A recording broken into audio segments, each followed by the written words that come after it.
Bien. Vamos a seguir con el segundo heterociclo fusionado, benzofusionado, derivado de la piridina, que es la isoquinolina. Ahí tienen las posiciones de la isoquinolina. Fíjense, siempre se empieza a nombrar desde la posición vecina a la fusión, que esté más cerca del heteroátomo, con lo cual, en este caso, la posición 1 no es el heteroátomo, sino que es un carbono, ¿sí? El heteroátomo ocupa posición 2. Recuerden esto a la hora de escribir los derivados de isoquinolina y de nombrarlos.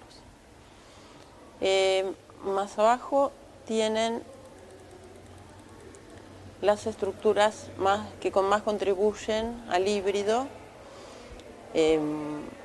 Fíjense que las que se escribieron son las que mantienen, digamos, en este caso son los dos sistemas de piridina y de benceno, la aromaticidad de ambos sistemas, en este caso el de la piridina, no el del benceno, y en este caso el del benceno y no el de la piridina. Estas son todas estructuras sin carga. Por otro lado tenemos la contribución de estructuras polares, que son las que explican el momento dipolar de este compuesto, que es de algo más de 2 dBi y medio, y que bueno, se escriben como en el caso de la piridina, ¿sí? Siempre desplazando el par electrónico sobre el nitrógeno atractor de electrones, ya que tienen las mismas características que el nitrógeno piridínico. Y de esa manera podemos escribir dos estructuras. Esta es la más contribuyente porque no está perturbado, digamos, el sexteto pi del anillo bencénico. Vamos a hacer un resumen de las características.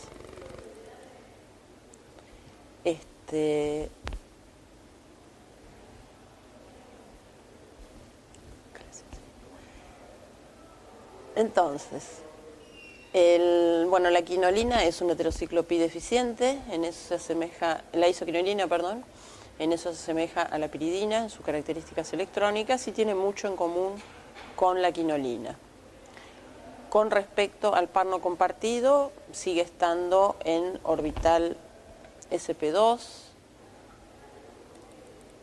Fíjense que se sigue escribiendo fuera del sistema pi, con lo cual está disponible, y eso le da a la isoquinolina características de base y características de nucleófilo. Las basicidades de piridina, quinolina e isoquinolina son realmente muy parecidas, no tiene demasiado sentido hacer distinciones entre ellas, ¿sí? Al igual que en la piridina y que en la quinolina,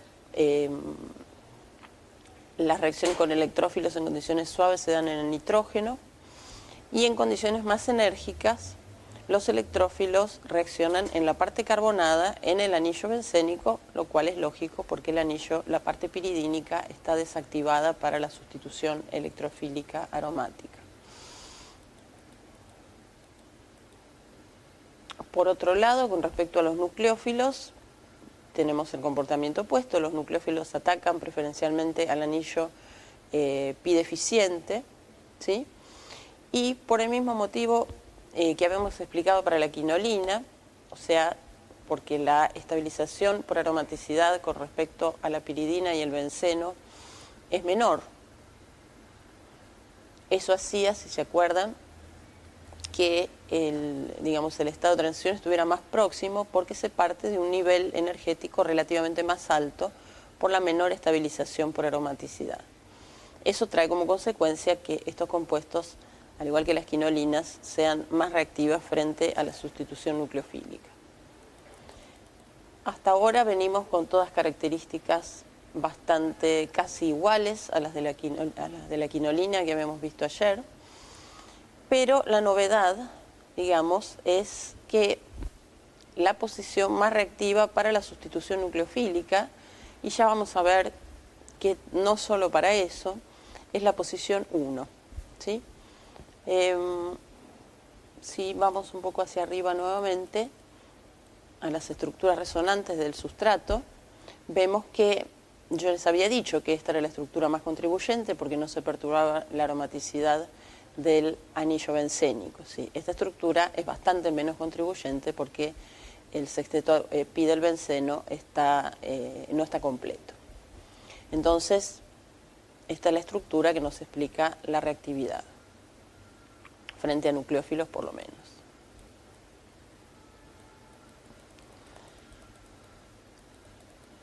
Bueno, acá tienen todas las estructuras resonantes. Esta vez las planteé sobre el catión, digamos, porque por las condiciones en que ocurren las reacciones de sustitución electrofílica aromática, ¿sí? Vamos a ver qué es lo que se ve experimentalmente. Bueno, entonces, fíjense que tenemos como intermediario de la sustitución, o intermediarios de la sustitución electrofílica aromática, dicationes. Vamos a ver qué es lo que sucede experimentalmente, y experimentalmente se ve que tanto la nitración como la sulfonación como la halogenación con bromo ocurren en la posición 5, ¿sí? Algunas con mejor rendimiento, otras con un rendimiento un poco más bajo. Pero la orientación, a diferencia de la quinolina, que no tenía una preferencia marcada entre la posición 5 y la 8, en el caso de la isoquinolina, la orientación es a posición 5, en la sustitución electrofílica aromática que, como habíamos dicho, va a la parte bencénica. Bien.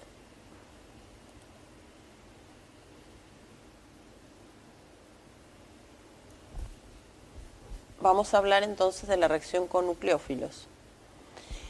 Acá ya habíamos dicho que la reacción con nucleófilos es preferencialmente sobre el anillo de piridina y que la posición más reactiva es la posición 1, ¿sí? Acá tienen los intermediarios del ataque en posición 1, nucleofílico, ¿sí? En posición 3 y en posición 4. Fíjense que en este caso tenemos un mayor número de estructuras que estabilizan al intermediario de reacción y tenemos, tanto en este caso como en este, una estructura muy contribuyente, ¿sí? Donde la carga negativa se aloja en el átomo más electronegativo, que es el nitrógeno, ¿sí?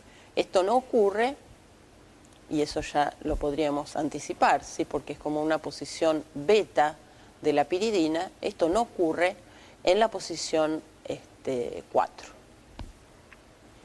O sea que va a haber mayor reactividad en la posición 2, en la posición 1. Si la posición 1 está ocupada, lo más lógico sería que el ataque nucleofílico ocurriera en la posición 3 por la contribución de esa estructura especialmente estable. Vemos acá algunos ejemplos con sus rendimientos. Tenemos primero la reacción con butil-litio. La reacción con butil-litio origina el derivado sustituido en 1. Fíjense que tenemos esta sustitución nucleofílica transcurre con liberación de hidruro. Para que ese hidruro se libere y el compuesto rearomatice, hace falta utilizar nitrobenceno, un oxidante, y calor, ¿sí? Eso es análogo. El motivo es análogo al de la quinolina y es por una menor aromaticidad en términos relativos de estos anillos benzofusionados. El ataque con reactivos de Grignard también conduce al compuesto sustituido en posición 1, lo mismo con amiduro de sodio en amoníaco líquido, y en el caso del hidróxido de potasio se obtiene la 1-hidroxiquinolina, que está en equilibrio desplazado totalmente hacia la isoquinolona. Tenemos también acá unos ejemplos de...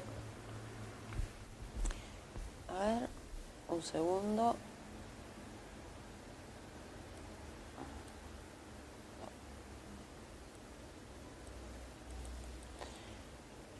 Algunos ejemplos de las reacciones de sustitución nucleofílica donde se desplaza un buen grupo saliente. Recuerden siempre, y no se olviden nunca, de que estas reacciones son preferidas frente a la sustitución nucleofílica donde se desprende hidruro, porque el hidruro es muy mal grupo saliente, ¿sí?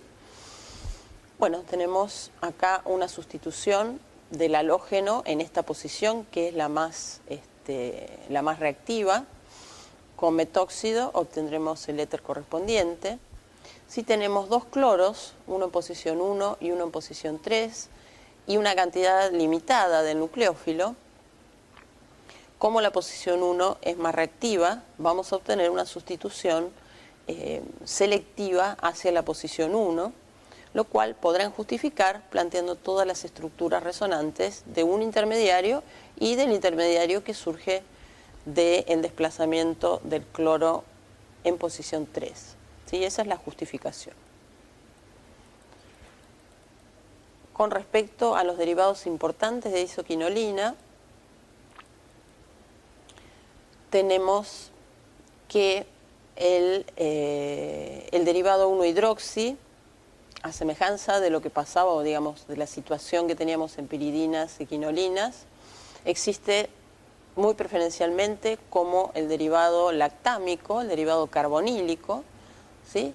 En ese derivado carbonílico tenemos el anillo bencénico o el sexteto pi, el anillo bencénico intacto, y por otro lado tenemos esta estructura de la cual ya habíamos hablado mucho en el caso de piridina y de quinolina, la estructura que resulta de la estabilización del grupo amida, que es muy contribuyente y bueno, le da estabilidad a la forma carbonílica como un todo, ¿sí?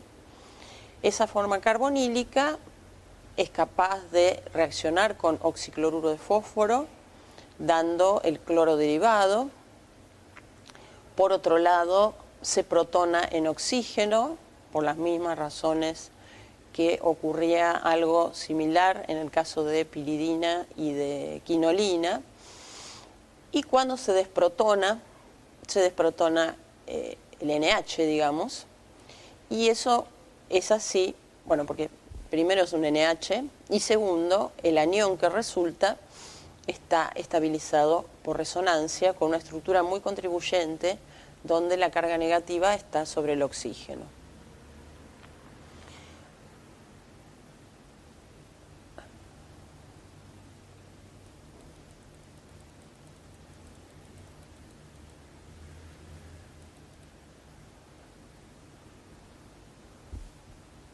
Bien. En el derivado en posición 3, en la 3-hidroxi-isoquinolina, tenemos un equilibrio entre la forma hidroxi y la forma carbonílica. La estabilidad es similar, por supuesto que siempre en este tipo de equilibrio, cuando no está muy desplazado como en el caso anterior, depende la predominancia del solvente. La forma apolar predominará en el solvente menos polar y la forma polar con cargas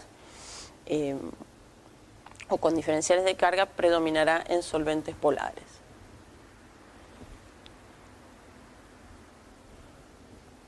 En este caso no se puede lograr lo que se lograba en el caso anterior, que es tener, digamos, en un mismo híbrido, en una misma estructura, la estabilización del grupo amida y por otro lado retener el sexteto pi del anillo bencénico, ¿sí? Eso sí se lograba en el caso de la 1-hidroxiisoquinolina. En este caso no se puede, o es una cosa o es la otra, ¿sí? En esta forma es aromática. Acá tenemos la estabilización de la amida, pero el sexteto pi del benceno no está completo.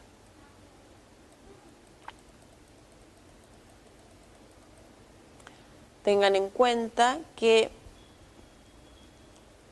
podemos escribir muchos quinolinoles, ¿sí? Acá en 4, 5, 6, 7, 8, etc. Estos quinolinoles se comportan como fenoles. Perdón, estoy señalando la forma deuteriónica. Estos quinolinoles se comportan como fenoles, ¿sí? Por un lado,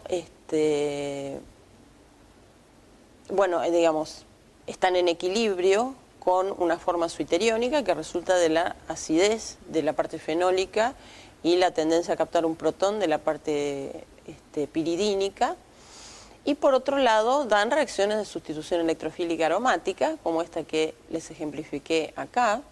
Este es el electrófilo, ¿sí?, que está en resonancia con, si volcamos estos electrones sobre el nitrógeno, con el carbono cargado positivamente, que es finalmente lo que explica la reactividad en la CEA, ¿sí?, lo que explica, digamos, la estructura de lo que se forma en la sustitución electrofílica aromática. Las aminoisoquinolinas, al igual que las aminopiridinas y aminoquinolinas, existen preferencialmente como los tautómeros amino. Y miremos un poco las alquil-isoquinolinas. Tenemos acá, habíamos dicho que esta es la posición más reactiva para la sustitución nucleofílica, o sea que esta es la posición que mayor densidad positiva tiene, ¿sí? Con lo cual, el tratamiento con base origina un carbanión, y ese carbanión está estabilizado, sobre todo o preferencialmente con la estructura que está dibujada, donde la carga negativa está sobre nitrógeno, y por otro lado se conserva la aromaticidad del anillo bencénico. Podemos seguir haciendo movimientos de electrones, por ejemplo, podemos plantear una estructura donde haya un doble enlace y la carga negativa se deslocalice acá, también va a ser contribuyente. Ya después involucrar al sexteto pi hace que las estructuras pasen a ser menos contribuyentes. Acá tienen una serie de flechitas, en esas flechitas pueden imaginarse lo que va a ocurrir. Este es un nucleófilo fuerte, reacciona con una gran variedad de electrófilos, aldehídos, ésteres, derivados halogenados, etc. Y también lo hace, o sea, esta reacción puede estar promovida por base, pero también puede ocurrir asistida por ácido de Lewis, ¿sí? No voy a entrar en detalle sobre eso, pero muchas reacciones, entre ellas la condensación aldólica, la adición de Michael y bueno, alguna otra que se me estará escapando, también pueden ocurrir en medio de ácido de Lewis, ¿sí? Básicamente, si eso lo recuerdan mejor, pero lo que sí tienen que saber, y eso bien, qué es lo que se obtiene en cada uno de los casos cuando la reacción se hace promovida por base. Para comparar tenemos la 3-metil-isoquinolina. Por tratamiento con base origina un anión que también está estabilizado con esta estructura muy contribuyente, donde la carga negativa está sobre el nitrógeno, pero observen que no podemos lograr una estructura donde ocurra eso y además se conserve la aromaticidad del benceno, ¿sí? Acá tenemos la estructura que es muy contribuyente, pero no tanto como en el caso anterior, porque el sexteto pi del benceno no se conserva, ¿sí? ¿Eso qué quiere decir? Quiere decir que si en la quinolina hay dos restos metilo, el que tiene hidrógenos más acídicos es el de posición 1, seguido por el de posición 3. Eso hace que podamos plantear algunas reacciones selectivas, ¿sí? A ver, déjenme mirar un poco.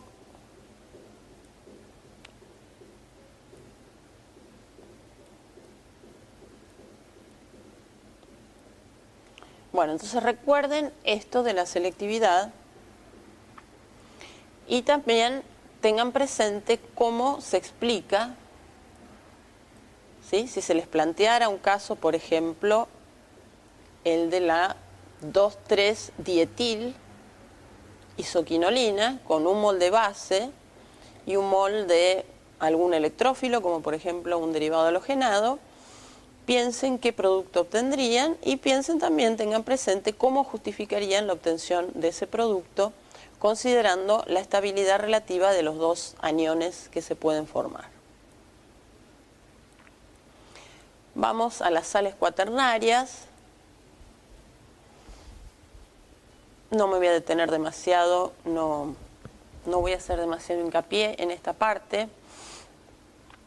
simplemente saber que las sales cuaternarias de isoquinolinio son más reactivas frente a nucleófilos. Eso tiene que ver con el hecho de que tienen una carga neta positiva, ¿sí? Y vean que algunas de las reacciones terminan en los correspondientes aductos, ¿sí?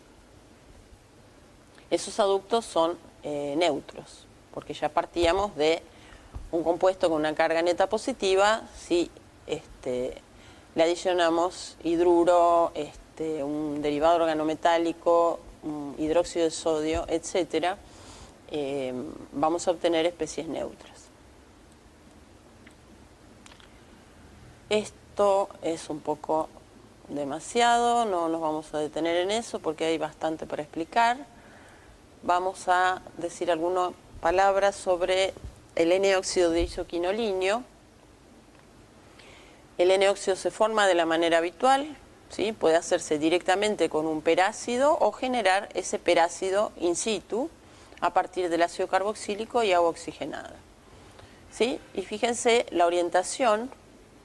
No tenemos, como teníamos en el caso de la quinolina, libre la posición 4, que era a donde ocurría la nitración en el caso de la quinolina. Acá la posición 4 es una de las posiciones que está en la fusión de anillos, con lo cual va a ser más reactiva la parte bencénica, porque la posición más reactiva del N-óxido está ocupada, va a ser más reactiva la parte bencénica, y la orientación va a ser a 5. Finalmente, vamos a achicar un poco.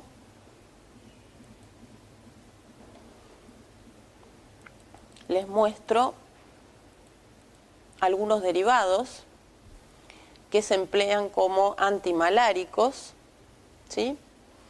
Esta es la quinina. Fíjense que tiene un núcleo de quinolina. Esto tendría que estar en realidad a continuación de quinolina. Y tienen algunos derivados como la pamaquina y la pentaquina, con algunas variaciones en su actividad.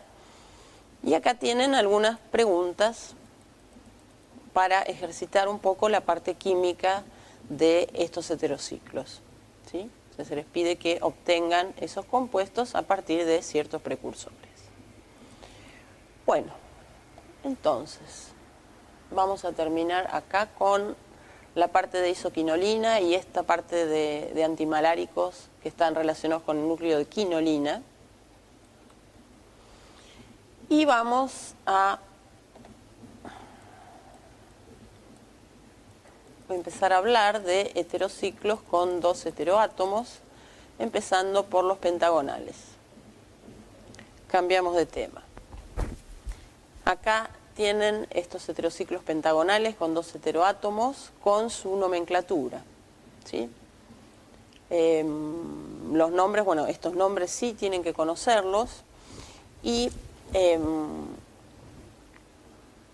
estos heterociclos, sobre todo el imidazol, también el oxazol y el tiazol, los 1,3 disustituidos, digamos, tienen características muy especiales, ¿sí? Fíjense bien las posiciones a la hora de nombrarlos. En el caso del imidazol, el nitrógeno sustituido es el número 1. Después avanzamos en la numeración en el sentido donde encontremos primero el segundo heteroátomo, ¿sí? Podríamos ir por aquí, podríamos ir por aquí, pero si vamos, digamos, en sentido horario, el segundo heteroátomo nos queda en posición 3, ¿sí? En el oxazol, en el tiazol, oxígeno y azufre tienen prioridad sobre nitrógeno, con lo cual tenemos la misma situación, lo cual es interesante porque las posiciones son iguales para todos ellos. También en el caso del pirazol, el nitrógeno sustituido es el 1, y después vamos nombrando para que el otro quede con el menor subíndice. Lo mismo pasa con isoxazol e isotiazol. La duda se nos podía presentar en el caso del heterociclo con 2 nitrógenos, ¿sí? Pero, por lo que habíamos visto bien al principio, en los heterociclos que tienen un nitrógeno y un oxígeno o un azufre, siempre el oxígeno y el azufre tienen prioridad sobre el nitrógeno. Bien, a ver. Me parecía que me había saltado una transparencia, sí. Bueno, vamos entonces a hablar un poco en general de estos 1,3 azoles, que yo les decía que tienen características químicas muy interesantes, y vamos a ver que estos compuestos contienen un nitrógeno tipo pirrólico con sus 2 electrones en orbital p, que forma parte del sexteto pi, que da aromaticidad a estos compuestos, y por otro lado tenemos perdón, un nitrógeno piridínico, ¿sí?, que contribuye con un electrón al sistema pi y que tiene sus 2 electrones en orbital sp2 perpendiculares al sistema pi, ¿sí? Y como estos 2 heteroátomos están en posición 1,3, van a poder ejercer efectos mesoméricos el uno sobre el otro. Vamos por partes, ¿sí? De este nitrógeno piridínico vamos a tener propiedades como la basicidad y la nucleofilia, ¿sí? Porque este par de electrones está disponible para ser protonado o para atacar a algún otro compuesto como nucleófilo. Por otro lado, el NH tipo pirrólico sabemos que no es básico porque los electrones están comprometidos en el sistema pi, pero tiene una cierta acidez porque cuando se desprotona, el anión resultante está estabilizado por resonancias y vamos a ver que está más estabilizado que el del pirrol mismo. También vamos a ver que este nitrógeno tiene mayor basicidad que el de la piridina misma, ¿sí? Desde el punto de vista de los carbonos que componen el anillo, vamos a tener, este es el nitrógeno a la posición 1, en la posición 2 vamos a tener, esta posición es alfa con respecto a la piridina y alfa con respecto al pirrol.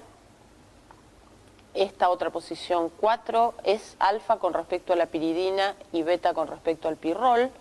Y tenemos una que es beta con respecto a la piridina y alfa con respecto al pirrol, o al nitrógeno pirrólico más bien, ¿sí? Con lo cual, acá hay un breve resumen de las propiedades químicas. El electrófilo va a orientar, va a atacar en la posición donde las 2 orientaciones se refuerzan, ¿sí? El nitrógeno pirrólico orienta alfa, o sea que podría ser aquí o aquí, y el nitrógeno piridínico orienta beta, que es acá, ¿sí? Entonces, en esta posición 5 se refuerzan las 2 orientaciones. Esto es lo que hablábamos con respecto a la basicidad. La protonación ocurre en el nitrógeno piridínico y está favorecida por la contribución de esta estructura, donde el nitrógeno pirrólico o tipo pirrólico cede electrones.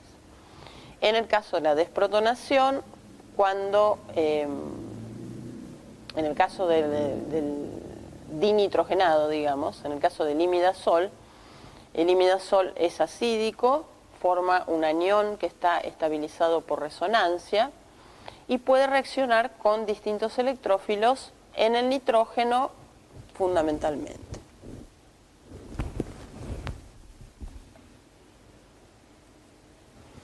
Acá tenemos la descripción electrónica de los 1,2 azoles.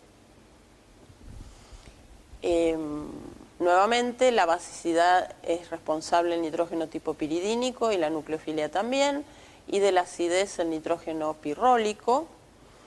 Y acá tenemos las distintas posiciones. Lo que va a pasar en estos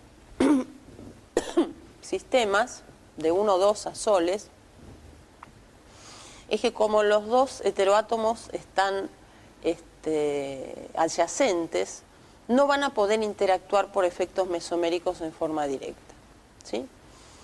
Acá tenemos también un resumen de las características químicas de acidez y de basicidad de estos compuestos. Los electrófilos atacan preferencialmente en posición 4, que es una posición donde, digamos, no hay una posición donde las orientaciones se refuercen, ¿sí?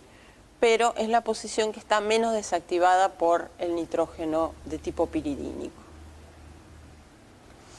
Nuevamente, la acidez se manifiesta solamente en el caso del heterociclo dinitrogenado, que tiene un NH como grupo X. Eso recuérdenlo, porque es una diferencia entre el dinitrogenado y el que contiene nitrógeno y oxígeno o nitrógeno y azufre. En cuanto a la basicidad, obviamente la protonación va al nitrógeno tipo piridínico. Lo mismo que la alquilación. La parte de tautomería ya la habíamos hablado en la parte de generalidades. En este caso ven que no hay un predominio, ¿sí? En el caso de los 1,2 azoles también se da tautomería. Tenemos, ¿cómo se llama? Un NH, que es lo que precisamos, o uno de los elementos que precisamos para poder plantear equilibrios tautoméricos. Y recuerden que son equilibrios rápidos, no se pueden aislar esas especies. Recuerden también que eso es distinto que la resonancia, ¿sí? Porque acá en la resonancia los núcleos se quedan en el mismo lugar. Acá estamos planteando la migración de un hidrógeno y el corrimiento simultáneo de un doble enlace. Bueno.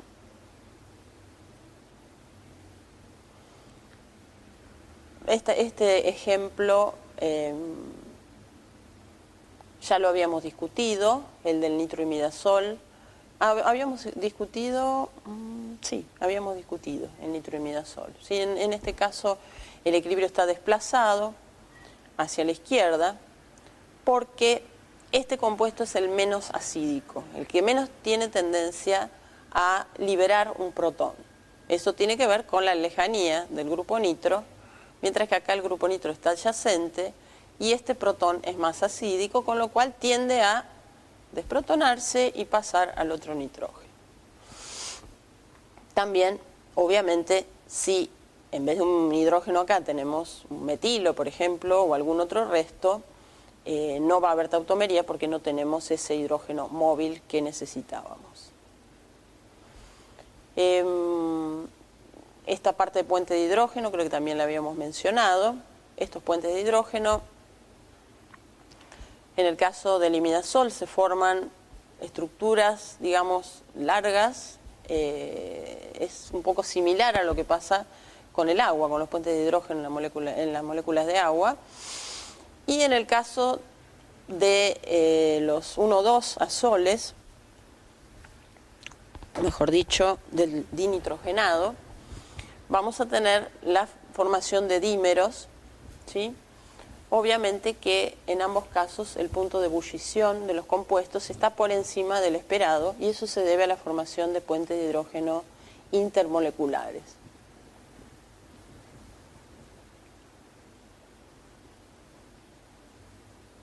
Bien, acá tenemos las estructuras resonantes de los azoles. Con los azoles pueden practicar resonancia porque tienen 2 heteroátomos, así que tienen que hacer muy bien los movimientos de electrones. Fíjense que, como siempre, el nitrógeno tipo piridínico atrae electrones y el nitrógeno o el heteroátomo tipo heterociclo pentagonal da electrones en la resonancia, ¿sí? Acá tienen las estructuras para los 1,3 y acá tienen las estructuras para los 1,2. Esas son las estructuras de los basales, ¿sí? Bueno. En cuanto a la reacción de sustitución electrofílica aromática, empecemos por el final. Todos estos heterociclos son más reactivos que el benceno, eso recuérdenlo, ¿sí? Todos ellos son más reactivos que el benceno. Frente a la sustitución electrofílica aromática,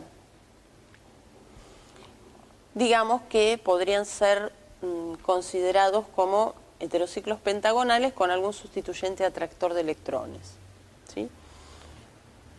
Digamos que la activación que produce el heteroátomo tipo pentagonal evidentemente es mayor que la desactivación que produce el nitrógeno piridínico, porque eso hace que sean más reactivas que el benceno. Si los efectos estuvieran balanceados, la reactividad sería similar a la del benceno, pero evidentemente los efectos no están balanceados y la reactividad de todos ellos es mayor que la del benceno. Vemos que tenemos a los nitrogenados, luego a los azufrados y luego a los oxigenados, tanto en los 1,3 como en los 1,2. Y tengan presente también que el hecho de que estos heterociclos contengan un nitrógeno piridínico, que es básico, hace que algunas sustituciones electrofílicas aromáticas que transcurren en medio ácido tengan que transcurrir o involucren forzosamente al heterociclo protonado en el nitrógeno tipo piridínico, ¿sí? Eso obviamente rebaja la reactividad porque ya ese nitrógeno tiene una carga positiva neta. Bien. Acá tienen todos los intermediarios de la sustitución electrofílica aromática de los 1,3 azoles en cada una de las posiciones. Habíamos dicho que iba a predominar la posición 1, 2, 3, 4, 5. Y a ver qué es lo que está pasando. Tenemos un nitrógeno, bueno, acá tenemos una estructura carbocatiónica, acá tenemos una estructura donde todos los átomos tienen su octeto completo, salvo los hidrógenos. Vamos a buscar los equivalentes acá, carbocatiónica, estructura con todos los, y carbocatiónica esta también, ¿sí? Estas dos carbocatiónicas, y esta donde todos los átomos tienen su octeto completo, cosa que pueden comprobar si tienen ganas de contar electrones. Y diríamos 3 a 3, pero esta estructura es especialmente poco contribuyente y acá se expresa, digamos, el efecto orientador del nitrógeno piridínico, porque en esta estructura tenemos un nitrógeno como nitrenio, o sea, un nitrógeno con carga positiva y que no tiene su octeto completo. Esa estructura está muy desfavorecida y es muy poco contribuyente porque esa configuración electrónica, como ya habíamos dicho, es muy desfavorable para el nitrógeno. O sea que está plenamente justificada el predominio de la sustitución en posición 5, ¿sí? Tengan en cuenta que si esto es un imidazol, o sea, si acá hay un NH, después podemos tener un equilibrio tautomérico, sobre todo cuando tenemos acá un atractor de electrones, podemos tener, digamos, el producto puede estar en equilibrio tautomérico y puede predominar el otro tautómero. Acá tenemos lo mismo para los 1,2 azoles. En ese caso predomina la sustitución en 4.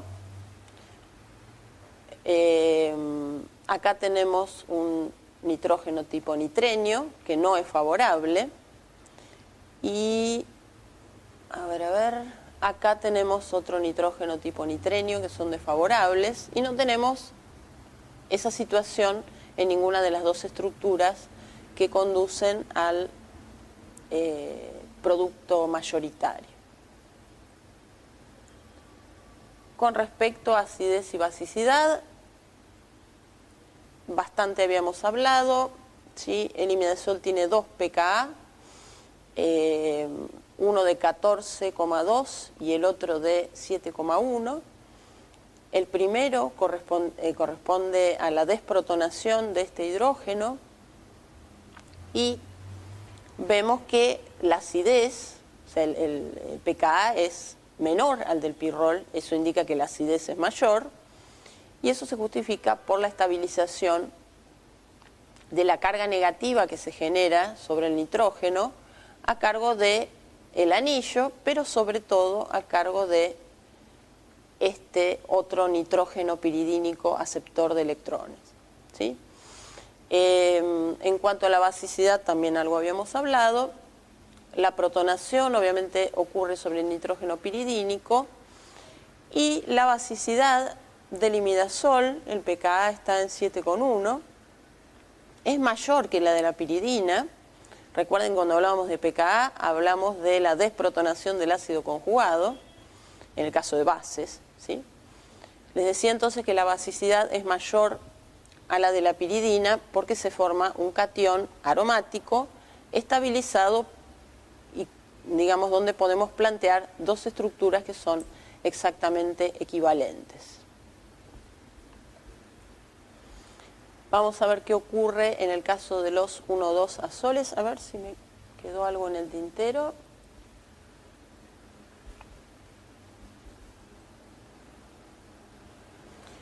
Sí, me quedó algo en el tintero, porque yo fui directamente acá, pero tenemos acá los valores de pK de todos los heterociclos, ¿sí? Imidazol, tiazol, oxazol, y tenemos la piridina como punto de comparación.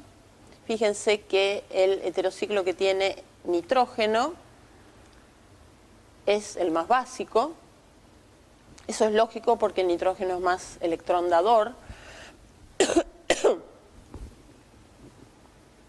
El tiazol ya no tiene el efecto electrondador que tiene el nitrógeno por efecto mesomérico. Y en el caso del oxazol, el oxígeno es más bien atractor de electrones y no tiene mucha tendencia a dar electrones por efecto mesomérico tampoco, ¿sí?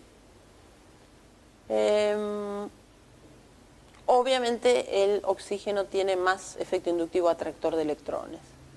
Eso también influye. Vamos entonces a ver qué pasa en el caso de los 2 azoles. En los 1,2 azoles, la basicidad de todos ellos es menor que la basicidad de la piridina, ¿sí? ¿Por qué? Porque no podemos plantear lo que teníamos en este caso, ¿sí? ¿Qué teníamos en este caso? Un nitrógeno piridínico. Esto es como una piridina sustituida con un dador de electrones, ¿sí? ¿Por qué?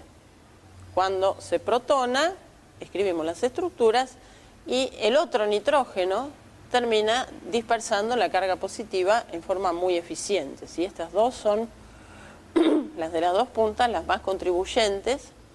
Nuevamente ahí todos los átomos tienen el octeto completo. Entonces el hecho de estar 1,3 los dos heteroátomos es estratégico porque se pueden dar los efectos estabilizantes mesoméricos. Cuando están adyacentes, no están conjugados, entonces no vamos a poder plantear ese tipo de estabilización, ¿sí? Con lo cual tenemos el pK de la piridina, que es la más básica, en 5,2. El del pirazol, fíjense que es 2,5.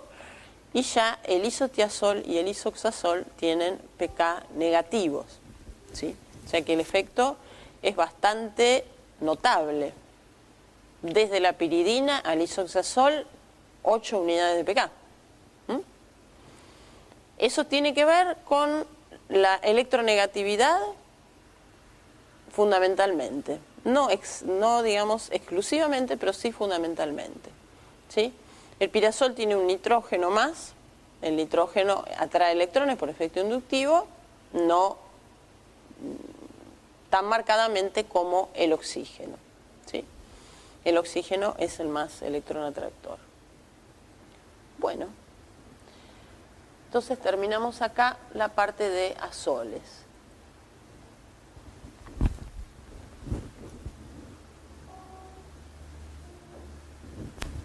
Bien.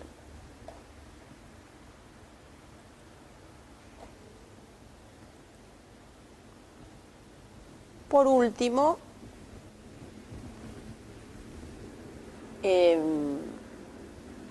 vamos a hablar de los heterociclos de 6 eslabones con 2 heteroátomos.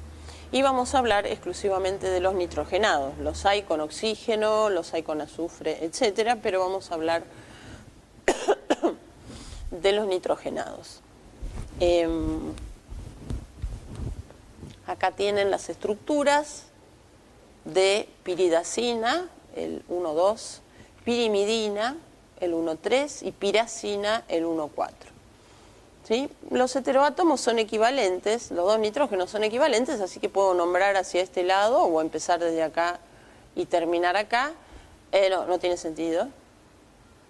Empezar desde acá y seguir para allá, o empezar desde acá y seguir para allá, da exactamente el mismo resultado en los tres casos. ¿Sí? Estos compuestos se comportan como nitropiridinas. ¿Sí? Ya con decir eso, ustedes me podrían anticipar toda una serie de propiedades, ¿sí? O por lo menos la influencia de ese segundo heteroátomo sobre las reacciones de sustitución, sobre la basicidad, etc. ¿Sí? Y al asimilarlas a nitropiridinas, es lógico que las diacinas sean menos básicas, ¿sí?, que la piridina, menos reactiva frente a la CEA, al punto que en general la CEA se da en algún caso en particular en la pirimidina, con bajo rendimiento, en condiciones drásticas, y en los otros heterociclos directamente no se da, en piracina y piridacina, salvo que estén sustituidos con dadores de electrones fuertes. ¿Sí? Son núcleos muy desactivados y realmente la sustitución electrofílica aromática es la última reacción para ellos. Obviamente todo lo que desactiva para la sustitución electrofílica activa para la nucleofílica, ¿sí? Entonces frente a la nucleofílica son mucho más reactivos. Obviamente son más resistentes a la oxidación y se reducen con mayor facilidad, sobre todo cuando uno usa un reductor que transfiere iones hidruro, que son nucleofílicos. En cuanto a la basicidad, ya dijimos que era menor.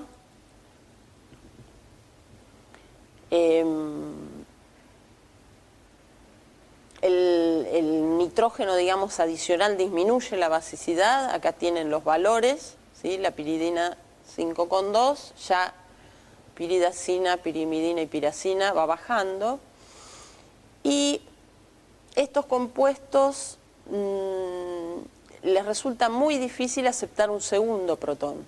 ¿Sí? Fíjense los valores de pKa, los pKa2, que son -6, -7, eso significa que la segunda protonación realmente se produce en condiciones muy forzadas.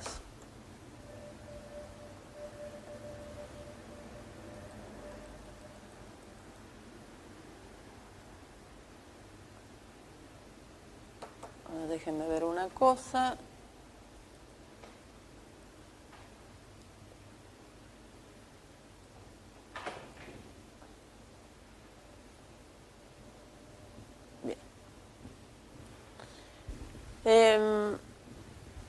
Así como se monoprotonan, también estos compuestos se monoalquilan y dan los mono-N-óxidos, ¿sí? No continúa, digamos, no se forman los di-N-óxidos, ni tampoco se dialquilan porque ya están muy desactivadas, ¿sí? Al estar muy desactivadas, el nitrógeno que tendría que reaccionar después ya no tiene la reactividad necesaria como para seguir reaccionando, ¿sí? Para dar un segundo N-óxido o una segunda cuaternización. Acá tenemos algunos ejemplos concretos de lo que veníamos diciendo. Por más que yo ponga ioduro de metilo en exceso, no voy a lograr, ¿sí?, que se dicuaternice, porque tendríamos una especie dicatiónica y eso es inestable. En el caso del heterociclo 1,4, por tratamiento con acético en presencia de agua oxigenada, o sea, formación de peracético, solo obtenemos el mono N-óxido y por más que hagamos en condiciones más drásticas, digamos, o con exceso del peróxido, no vamos a obtener el di-N-óxido.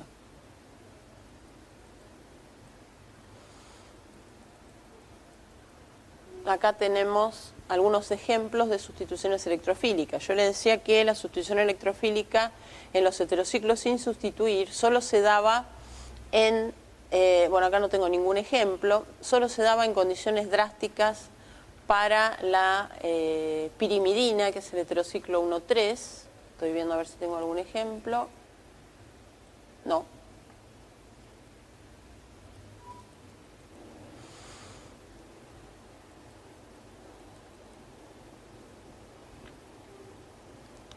Estas reacciones, como les había dicho cuando vimos las características generales, ocurren sobre las diazinas con grupos fuertemente dadores de electrones, ¿sí? Ahí sí ocurren las sustituciones electrofílicas aromáticas, como por ejemplo esta bromación, ¿sí? Fíjense que el bromo entra, lo que sería para con respecto al grupo amino, que es el activante, ¿sí? Y lo que sería beta con respecto a cada uno de estos nitrógenos, ¿sí? Esa posición es muy especial y es diferente de todas las demás en las otras diazinas. Y en las otras diazinas no hay ninguna posición que esté beta con respecto a los dos nitrógenos. Ustedes se acuerdan que estar beta con respecto a un nitrógeno piridínico significaba que esa posición estaba menos desactivada para la CEA, ¿sí? Entonces el único caso en el que se puede dar eso es en la pirimidina. Esta posición es beta con respecto a los dos nitrógenos. Como encima en este caso es para con respecto al grupo amino, que es el dador de electrones y orientador de primera, la sustitución va a ocurrir allí, ¿sí? Aquí tenemos ahí una sal de diazonio, un electrófilo débil. En el caso de la pirimidina, ya con dos grupos aminodadores, vamos a tener la sustitución en esta posición, que es beta con respecto a los dos nitrógenos piridínicos, para con respecto a este grupo amino y orto con respecto a este otro grupo amino, ¿sí? Acá tienen algún ejemplo más.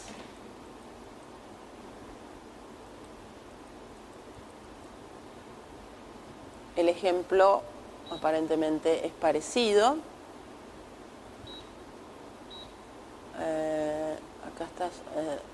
¿Qué tenemos acá? Tenemos, bueno, nuevamente una dihidroxipiridina. Las posiciones, la posición, digamos, beta con respecto a los nitrógenos piridínicos es esta. Y la sustitución se da en esta posición, que por otro lado es orto o para con respecto a alguno de los oxidrilofenólicos. Y por otro lado es la única posición libre, o sea que en muchas opciones no había, o reacciona ahí o no reacciona. Acá tienen un ejemplo de una CEA en un N-óxido de piracina. La CEA en el N-óxido de piracina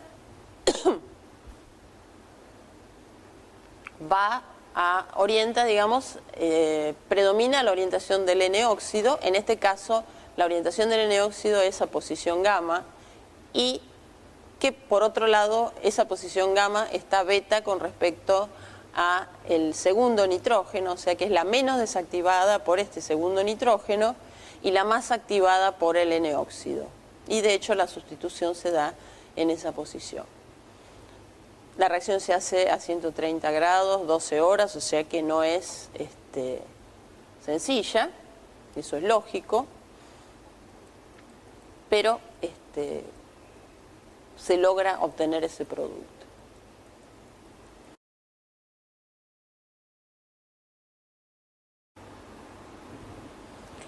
Bien, continuamos entonces con la parte de sustituciones nucleofílicas, que son reacciones muy importantes para estos compuestos tan desactivados para la CEA. Muy desactivados para la CEA, muy activados para la SNA. ¿Sí? Acuérdense que al igual que en los otros pi deficientes que habíamos visto, podemos tener sustituciones nucleofílicas con desplazamiento de hidruro y podemos tener sustituciones nucleofílicas con desplazamiento de un grupo saliente, de un buen grupo saliente. ¿Sí? En el caso de las sustituciones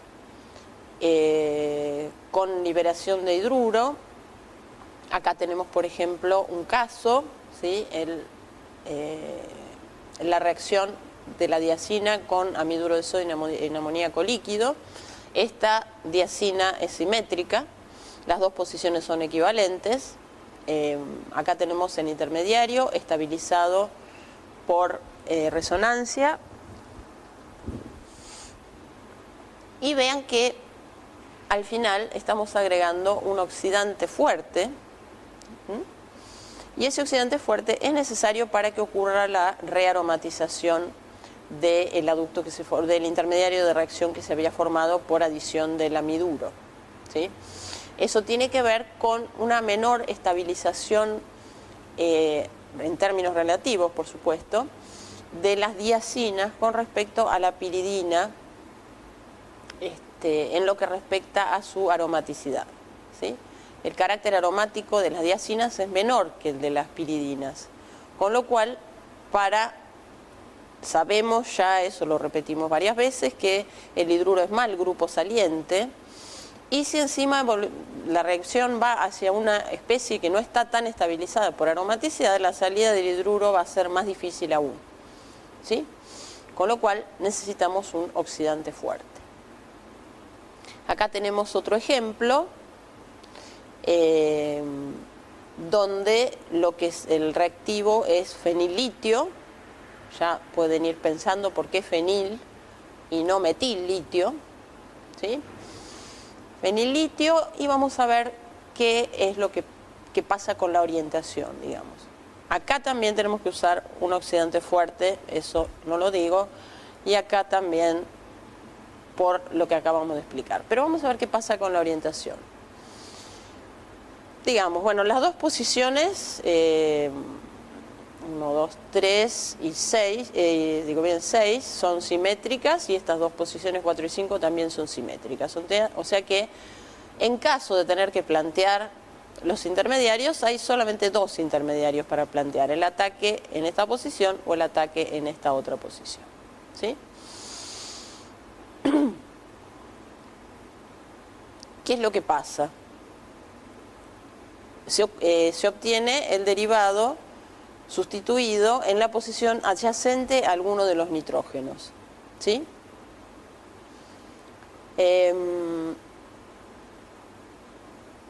Por justamente la estabilización del intermediario que conduce a ese derivado.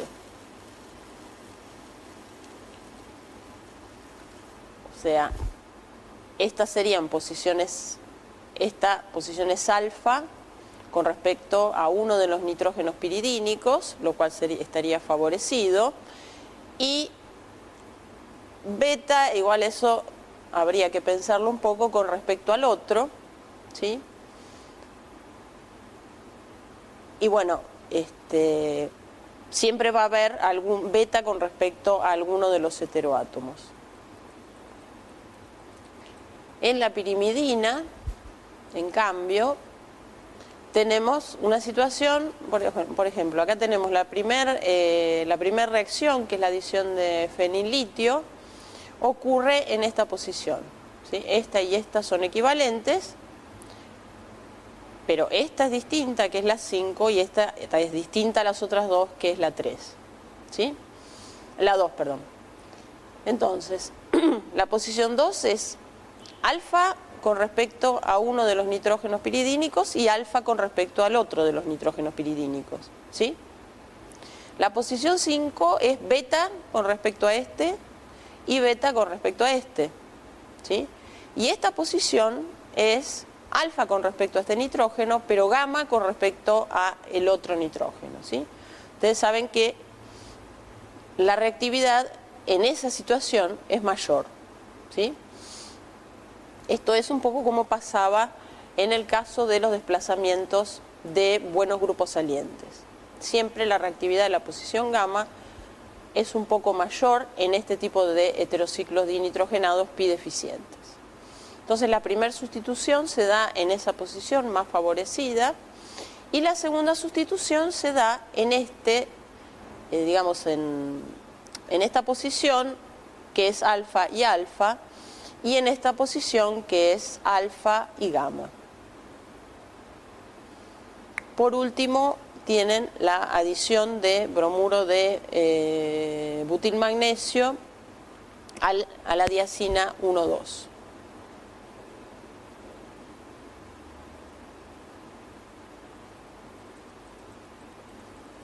Acá vamos a las reacciones que involucran el desplazamiento de un buen grupo saliente. Y tenemos que, salvo la 5-alopirimidina, que ya vamos viendo que la posición 5 de la pirimidina es muy particular, todos estos heterociclos reaccionan fácilmente con nucleófilos, sobre todo si tenemos un grupo saliente bueno, ¿sí? ¿Por qué es eso? Por un poco lo que dijimos al principio, que estos heterociclos son como nitropiridinas. Entonces, bueno, si a la piridina, que ya de por sí activa a un halógeno en alfa o en gamma, estamos sumándole el efecto de un grupo nitro, entre comillas, la reactividad va a ser mucho mayor. Entonces, habíamos dicho que en el caso de la pirimidina era más reactiva la posición que era alfa con respecto a un heteroátomo y gamma con respecto al otro, ¿sí? Seguida por la posición que era alfa con respecto a los dos heteroátomos, gamma con respecto a ninguno, pero tampoco beta con respecto a ninguno, ¿sí? Fíjense las distintas situaciones. Acá tenemos un heteroátomo gamma con respecto a este nitrógeno y beta con respecto a este. Ya es un poco menos reactivo. Acá tenemos uno alfa con respecto a uno de los nitrógenos y beta, entre comillas, no entre comillas no, con respecto al otro. Alfa y beta. Acá tenemos una situación parecida, ¿sí? Este beta yo le decía que también hay que mirarlo, hay que tomarlo con un poco de pinza porque es un doble enlace nitrógeno-nitrógeno, ¿sí? Para llegar finalmente a la gamma cloropiridina o la gamma alopiridina y la alfa alopiridina, cuyo orden de reactividad es gamma mayor que alfa, ¿sí? Y por supuesto mucho mayor que beta, no lo escribí acá, pero eso ya lo hablamos en detalle cuando hablamos de alopiridinas. A ver si tenemos, bueno, acá tenemos algunos ejemplos.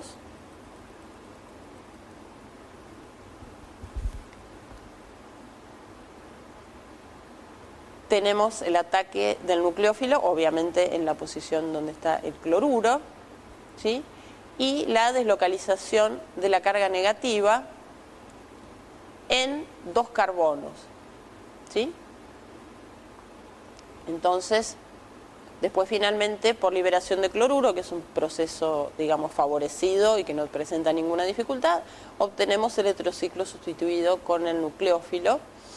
Y fíjense que hay dos estructuras carbaniónicas, o sea, donde la carga negativa está sobre carbono, pero hay una estructura con el nitrógeno cargado negativamente, esa como siempre es la más contribuyente y es la que justifica la reactividad del heteroátomo en alfa, ¿sí?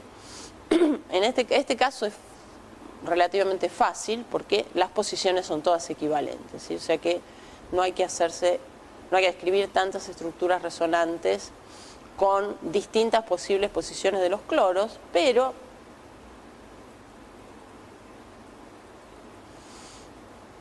tengan presente este orden de reactividad y practiquen la sustitución nucleofílica de halógeno activado o esta que implica un buen grupo saliente en los distintos heterociclos y con el heteroátomo en distintas posiciones. Acá tienen un ejemplo de selectividad. Esto también es importante que sean capaces de explicarlo con estructuras resonantes, donde tenemos una cantidad limitada del nucleófilo, ¿sí? Hacemos la reacción mol a mol, y tenemos que predecir cuál de los dos cloros va a ser sustituido, ¿sí? Ojo, porque si uno no tiene presente que la reacción que produce la liberación de cloruro es la que va a predominar muchísimo por sobre la otra sustitución nucleofílica aromática, puede pensar en hacer un ataque acá, por ejemplo, del metóxido, visto que este es un heterociclo rico, pobre en electrones, etcétera, etcétera. Eso está mal, ¿sí? Ese ataque a los carbonos, a los CH, digamos, del anillo, no va a ocurrir a menos que no haya ningún halógeno, ¿sí? Si está el halógeno, predomina la sustitución del halógeno. Cuando hay dos halógenos, hay que ver cuál va a ser el producto principal. Entonces, razonamos como habíamos razonado en el orden de reactividad. Este cloro es alfa con respecto a este nitrógeno, pero es gamma con respecto a este otro, ¿sí? Mientras que este cloro es alfa con respecto a los dos nitrógenos. Siempre el gamma es más reactivo, con lo cual la sustitución se va a dar en la posición donde está el cloro, que es gamma por lo menos con respecto a uno de los nitrógenos. Si lo que me interesaba obtener era el metoxiderivado solamente, es posible eliminar estos halógenos usando hidrogenación en estas condiciones, ¿sí? Hidrógeno en presencia de paladio soportado sobre sulfato de bario. Por hidrogenación estos halógenos se eliminan. Bueno, ya vamos terminando. Si las diacinas son como nitropiridinas, las alquildiacinas van a ser un poco más ácidas. Los hidrógenos de esos grupos alquilo van a ser un poco más acídicos que en el caso de la piridina, porque estos compuestos son como nitropiridinas, ¿sí? En algunos casos el segundo heteroátomo va a poder deslocalizar la carga negativa, en otros casos no, ¿sí? Pero ya con que haya una estructura de este tipo y un segundo heteroátomo atractor de electrones, la estabilidad del híbrido va a ser buena, ¿sí? En este caso el electrófilo es el tricloroetanal, ¿sí? El tricloroetanal es un aldehído muy reactivo porque tiene 3 atractores de electrones en posición alfa, con lo cual su reactividad está, digamos, muy exacerbada. Y vamos a obtener, a partir de la reacción del tricloroetanal con este nucleófilo fuerte, el correspondiente alcohol, ¿sí? Ya que hoy nos vemos casi que por última vez, no me canso de repetir que los aldehídos y las cetonas no dan reacciones de sustitución nucleofílica, sino de adición nucleofílica, ¿sí? ¿Por qué? Porque la sustitución implicaría, por ejemplo, en el caso de los aldehídos, implicaría a un hidruro como grupo saliente o a un carbanión. Esos compuestos, esas especies, digamos, son muy básicas y son malos grupos salientes, con lo cual aldehídos y cetonas dan reacciones de adición, ¿sí? En este caso la adición nos da el correspondiente alcohol.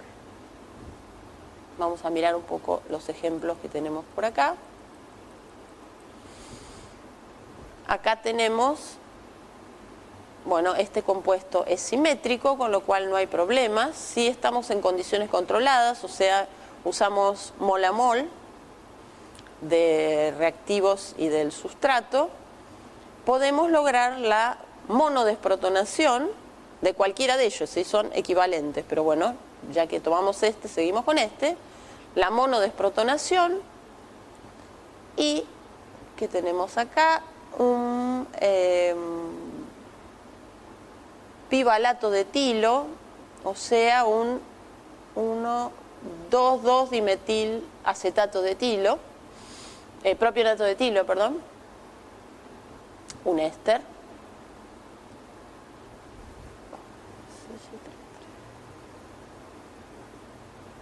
A ver si estoy bien.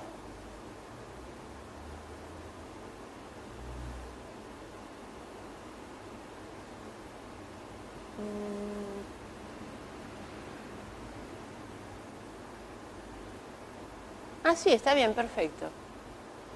Está bien. No, me mareo que estuviera puesto al revés. Bueno, es un éster muy impedido en la parte del carbonilo. Y lo que obtenemos es el producto de sustitución nucleofílica en carbono no saturado, ¿sí? Evidentemente se va etanol o etóxido y nos queda unido a través del carbonilo. Tenemos una cetona, ¿sí?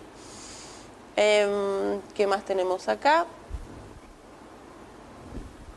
Tenemos esta trimetilpirimidina, un exceso de benzaldehído en presencia de un catalizador y obtenemos la sustitución en los 3-metilos, porque bueno, no trabajamos en condiciones controladas. Si hubiéramos trabajado en condiciones controladas, hubiéramos tenido preferentemente la sustitución de estos son equivalentes de alguno de estos dos frente a el que está en posición 2, ¿sí? Estos dos son equivalentes y son más reactivos que este. Pero si uno trabaja en exceso y no usa, digamos, condiciones controladas de ninguna manera, puede lograr la sustitución de los 3 porque la acidez, incluso del que es un poquito menos reactivo, le alcanza y le sobra como para reaccionar. Y en realidad, fíjense que esta reacción usa cloruro de zinc, o sea que acá no hay base. Yo les decía que algunas de las reacciones, como la Michael, como alguna otra que mencionamos antes, pueden producirse en presencia de base, pero también pueden catalizarse con algunos catalizadores metálicos, ¿sí? Y este es un caso, acá no se usó base. Finalmente, desprotonando con fenillitio y tratando con yoduro de metilo, evidentemente en condiciones controladas, se logra, recuerden que estas dos posiciones son equivalentes, y obviamente tienen la misma reactividad y son más reactivas que la posición, o sea que el metilo en posición 2, con lo cual habrá desprotonación de alguno de los más acídicos y el carbanión que se forma, estabilizado por resonancia, reaccionará con una cantidad limitada de yoduro de metilo y podemos entonces alquilar selectivamente esta posición. Obviamente que si trabajáramos con base en exceso, yoduro de metilo en exceso, podríamos desprotonar y metilar todas las posiciones. Acá tenemos algo sobre hidroxidiacinas.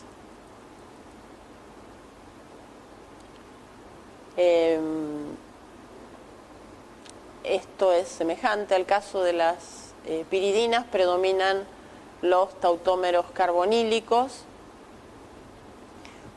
por una menor aromaticidad relativa, digamos, de los hidroxiderivados, por una menor estabilización por aromaticidad del núcleo heterocíclico y por otro lado, como siempre, los tautómeros carbonílicos están favorecidos por una estructura muy contribuyente que tiene la estabilización del grupo amida. ¿Qué más tenemos? Esto no me queda claro. Bueno, esta es la estabilización, está bien.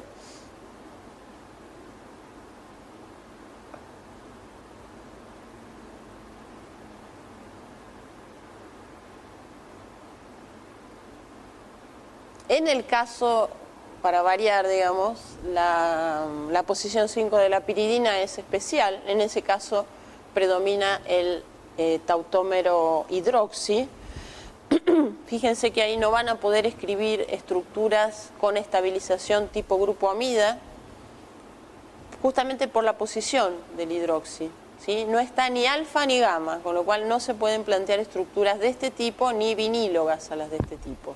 Así que en ese caso predomina el isómero, el tautómero hidroxi. Vean acá abajo que cuando tenemos digamos lo que sería un dihidroxiderivado, predominan la forma carbonílica nuevamente. A través de esas formas carbonílicas se pueden obtener los haloderivados correspondientes y esos halógenos luego por hidrogenación catalítica pueden eliminarse.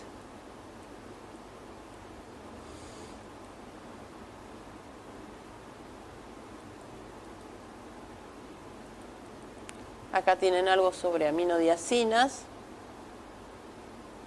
Las aminodiacinas obviamente van a ser más básicas que las diacinas, pero a su vez hay que acordarse de que las diacinas son como nitropiridinas, ¿sí? O sea que la basicidad relativa es menor.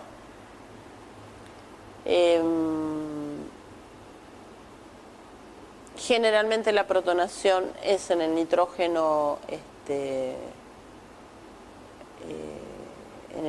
uno de los nitrógenos heterocíclicos, piridínicos, porque de esa manera no se bloquea la posibilidad de que estos electrones entren en resonancia, estabilizando al híbrido correspondiente al catión que resulta de la monoprotonación, ¿sí?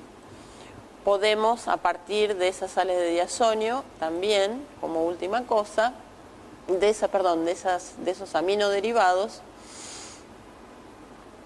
obtener las sales de diazonio. Nuevamente acá, y quizás con más razón también, las sales de diazonio son muy, muy inestables, con lo cual nuestro producto final va a ser el tautómero del hidroxiderivado, ¿sí? Recuerden que acá este último paso ocurre en forma espontánea, ocurre por, digamos, la humedad ambiente, no hace falta agregado de agua, y por la marcada inestabilidad de este tipo de sales de diazonio,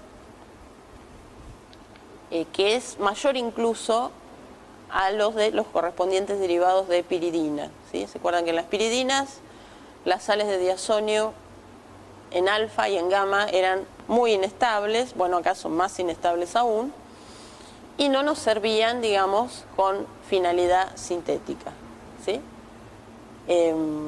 Porque se descomponen con la humedad y originan el correspondiente tautómero de la forma hidroxi del heterociclo. Bueno, ya hemos terminado con todas nuestras transparencias, así que bueno, también hemos terminado con el tema de heterociclos. Si tienen dudas, vamos a implementar clases de consulta. Ya las estoy organizando para la semana que viene, ¿sí? Y bueno, va a haber quizás algunos otros avisos en el campus con respecto a la toma del recuperatorio general, que una posibilidad es que se tome una semana después, o sea, coincidiendo con la segunda fecha, digamos, como respuesta a la inquietud de algunos alumnos que preguntaron si se podía postergar para tener más tiempo para estudiar. Bueno, buenas tardes y muchas gracias por su atención.